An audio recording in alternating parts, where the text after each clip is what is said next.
is good, YouTube? Quinn Wade Basketball Analysis coming to you with a quick video. I wanted to let you guys know I got some new merchandise available, not just t-shirt anymore. I got different type of t-shirt, different type of shirts and logos that you can purchase on my spread shirt, and also hoodies now. We have expanded and added more to the channel and more merchandise for the brand. Thanks for supporting. It will be in the description and the links will be in the comment section below. Thanks for helping me and supporting the movement. Quinn Wade Basketball Analysis. I'm going to check out the video. What's good, YouTube? Quinn Wade Basketball Analysis coming to y'all with a quick video. Today we're going to talk about the Spurs again, but I just had something interesting, as you can see by the title. Demar Derozan, like I told you, in my top 5 MVP candidates going into the season, I felt like Demar Derozan was going to be an MVP candidate just because he's going to be on a team that's going to be winning. Obviously, I made a video about that too. A lot of people haven't been picking the Spurs to make the playoffs. A lot of people have the Spurs barely missing. Some people have them as an 8th seed. Some people have them as a top 4 seed. Now, obviously, we didn't expect DeJounte Murray to go down with a torn ACL and other injuries that happened to this team. But I kept trying to tell you guys, from top to bottom, they might not have the biggest names, but they have players that can play. And that's all it boils down to. Can you play the game of basketball? Can you shoot? Can you defend? And the Spurs have a team of players that just understands and knows the game of basketball. And I think that that's something that's been overlooked these last couple. When you talk about the Spurs, that's something that's been overlooked because Greg Popovich, he just like people that can play the game of basketball. And I think that's the biggest thing that people been missing. They might not be LeBron or Kevin Durant or even losing Kawhi Leonard. Even last year, people picked the Spurs to lose. Some people still said they'll make the playoffs, and then they end up doing it. Did they get far in the playoffs? No, because they had to play Golden State in the first round, the best team in the eventual champions. And right now, the Spurs are sitting at 2-1, and they're the 6th seed. If they win another game, obviously they'll move up if another team lose, or they just continue to win. But that's the thing that I noticed the most, is that people have to understand that players don't make a name for themselves until they play great. So a lot of these players like Patty Mills, people know him because he played in the NBA Finals.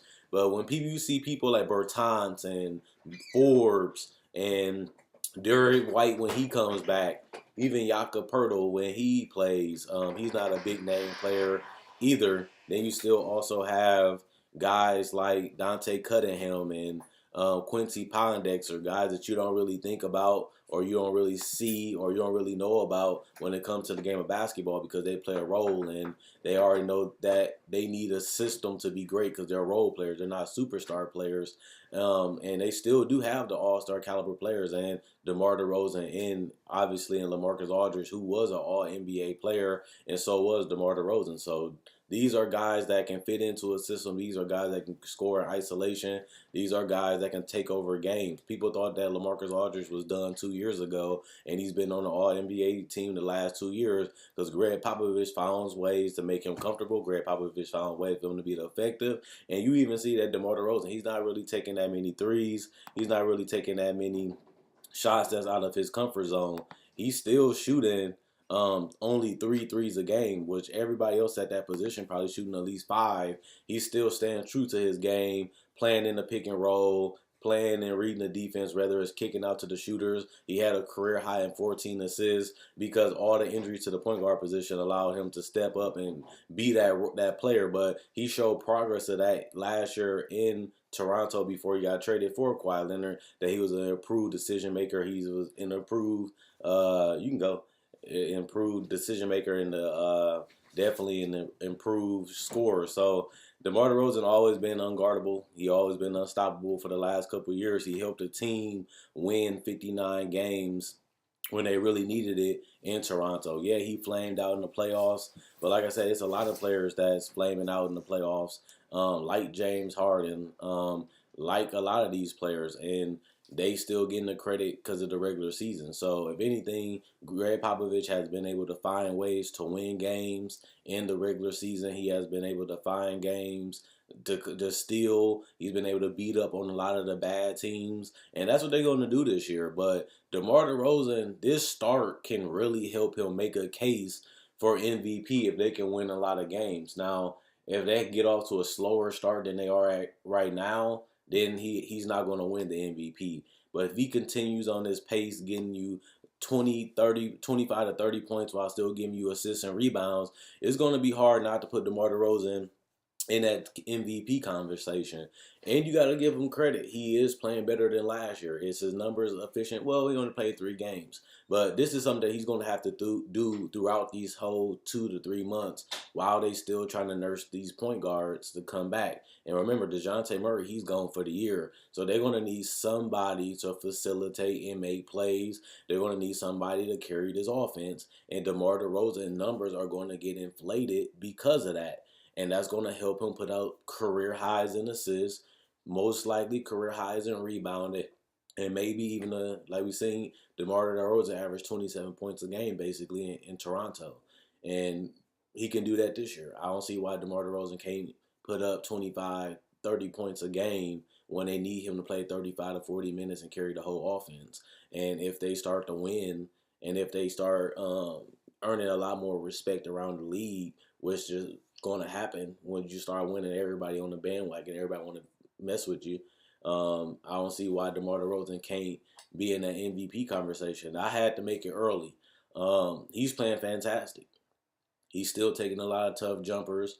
He's still playing his game, and he's still trusting and believing in the system. And I told you guys that DeMar DeRozan has one of the best coaches ever.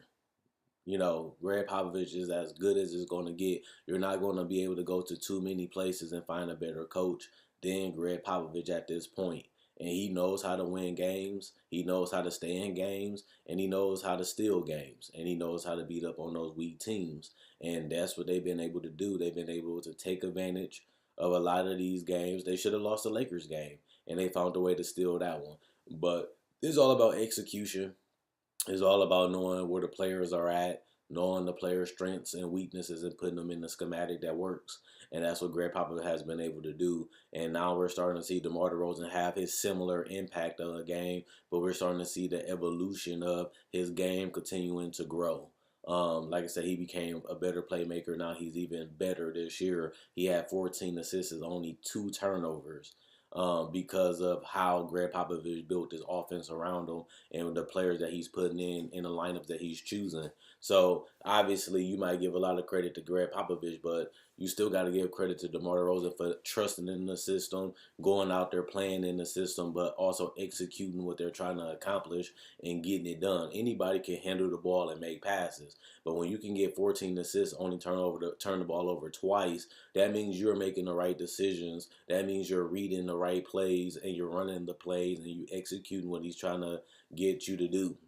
And you have to give DeMar DeRozan credit for that. You can't just give all the credit to Greg Popovich just because somebody has to go out there and execute and actually get it done. Even if you draw it up nice, they still got to make the shot. They still got to make the pass. They still got to set the screen. It's still the players got to do their part inside of the defense, inside of the offense to make it work.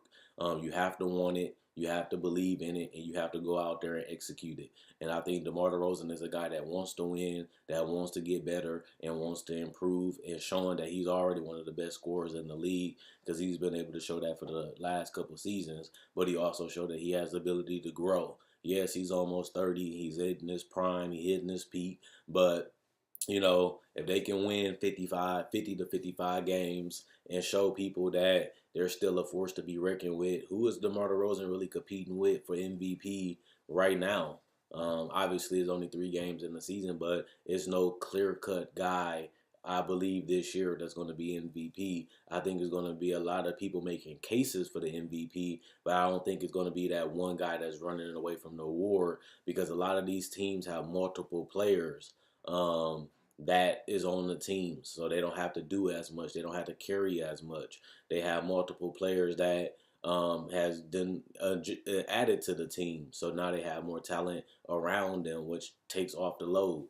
DeMar DeRozan got in a situation where he didn't have to do as much. Now he has to do even more because of injuries. And that's only going to help his case if they can continue to win and he can consistently put up those numbers to be MVP. And that's all my case is, guys. Simple as that. DeMar DeRozan in a situation where they need him to do more, they need him to carry more, they need him to help them get to where they're trying to go, and he does have enough help with these role players. He does have enough help with LaMarcus Aldridge being the second best player and being an All-Star and All-NBA player last year. So he has enough. And then with the shooters, you have Bertans, you have Forbes, you have Patty Mills. LaMarcus Aldridge is a solid three-point shooter. Paul Gasol has improved. Rudy Gay showing a lot of confidence in that area. So they got enough three-point shooting when they need it or if they desperate for it. Or you got these players taking wide open corner threes and spot up threes. Just getting a wide open shot is a confidence builder for any player, whether you're a superstar or a role player, because those are the type of shots that you want. And those are the type of shots that you're used to. The set feet, and comfortable and have space to get the shot off is a wide open practice jumper. And if they're going to continue to get that off LaMarcus Aldridge and DeMar DeRozan, you're going to have the team that's going to take a lot of wide open uncontested threes. Those are the shots that I want, even if I'm a bad 3-point shooting team, because those are the easiest ones to make. So at the end of the day, I think DeMar DeRozan is going to be in that top 3, top 5 MVP conversation. I said that already in a video predicting the MVP. I just wanted to go more in depth with it in this video to tell you why I personally believe it, why I feel like him and Greg Popovich can rarely get on the same page, and they've been able to do that so far. And if he can continue to do this, what he's been doing is going to be tough. It's going to be physically hard for him for 82 games, and they're going to need him to really do it. So that way they do have a good shot of finishing with home court advantage and getting into the playoffs. DeMar DeRozan has been able to carry the load multiple times when Kyle Lowry got injured or they needed him to in a regular season. Remember, the MVP is a regular season award. Even if the Spurs lose in the first round, even if the Spurs flop in the playoffs, they're just basing it off the regular season. And in the regular season, they've been in the playoffs for the last 20 years, guys. So this is something that Greg Popovich been doing. This is something that LaMarcus Aldridge has been doing for the last couple of years. This is something that Paul Gasol has been doing. This is something that DeMar DeRozan has led teams as the best player on the roster in the Eastern Conference to the playoffs in multiple seasons in a row, even getting to the Eastern Conference Finals as the best player on that team. So he already accomplished some things. He already done got far in the playoffs. He already done won 59 games and was the number 1 seed in the East multiple times. So this is something that he knows how to do and they know how to do, and he's on the perfect team because they're a winning culture, and that's what he helped build in Toronto. So let me know what you guys think. Do you think I'm overreacting? Do you think I'm underreacting? Do you think DeMar DeRozan is a legitimate MVP candidate? Do you think he won't be? Do you think he, at the end of the day, might fall off? Or you think he's going to carry the load a bit too much and get injured? Or do you think he's going to stay healthy like he usually do and put up his 25 to 30 a game but have improved numbers in field goal and 3-point and rebounding, which, if he can score a lot of points, rebound the ball, and get assists and win games and prove the doubters that keep picking the Spurs to miss the playoffs wrong, maybe he can turn people into believers and people can start back respecting and believing in the Spurs again. And, when that comes, then you're going to start saying this is what he's doing is tough. And then he's going to start persuading you to give him MVP votes. But I think he's going to be in the conversation. That's the only reason I made this video. Check out my website, analysisplayground.com. Link will be in the description and in the comment section below. Check out my Facebook page, analysisplayground.com. Link will be in the description and in the comment section below. Like on Facebook to show support. Also, check out my Facebook page for t-shirts. If you want a t-shirt, you can change the color of the t-shirt. You can change the color of the logo. Obviously, if you like any of the t-shirts or any of the logo, just message me on Facebook and I can get it the way you want and I can get it shipped out to you. Also, check out my Spreadshirt. There you can find t-shirts, hoodies, and sweaters. But you also can find accessories like phone cases, pillowcases, and even water bottles. Thanks for supporting the brand. Thanks for continuing to watch. I enjoy making these videos. You guys enjoy watching. It's been fun. The season has been exciting so far. And now I just want to see what happens. Who's going to win? Who's going to break out? Who's going to show out? Who's going to be disappointed? Who's going to be most improved? Who's going to be dominating? And who's going to be MVP? And DeMar DeRozan has a case for that. Let me know if you think he can win it or not. I'm gone.